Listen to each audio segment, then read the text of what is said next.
But how does the capitalistic landscape in the US in the 2020s, you know, differ from the time that Kroc came up with in?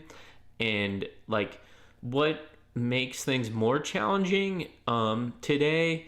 And also, like, what makes things like a greater opportunity in terms of folks wanting to build a business today um, than in Croc's time? Sorry, that wasn't the best worded question, but I think I know what you know what I'm saying.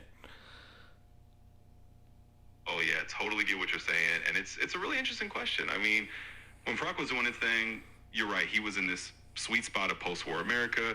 There was this huge infrastructure boom. Highways were connecting the country, and that just opened up a ton of opportunities for franchises or roadside businesses. And yeah, there's always an element of being at the right place at the right time. Now, in the 2020s, the landscape is definitely different. Some things are still there, like the property rights and the ability for anyone to start a business, but the barriers and the playing field have changed. On one hand, you got the internet, which is a huge equalizer. You can start an online business with a lot less capital than you need to start a physical franchise in the 50s or 60s. So in that sense, there's a ton of opportunity. On the flip side, it's also more crowded and competitive market. You're not just competing locally, you're competing globally. And while the infrastructure is still there, a lot of the low-hanging fruit of that era, like building a national fast food chain from scratch, is a bit harder to replicate today just because the big players are so established.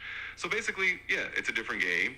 You've got new tools and new kinds of opportunities like tech, e-commerce, and remote work, but you also have new challenges like more competition and a more complex regulatory environment. But at the end of the day, that same spirit of capitalism and the love of the game is definitely still alive. Okay, dude, let's think about this.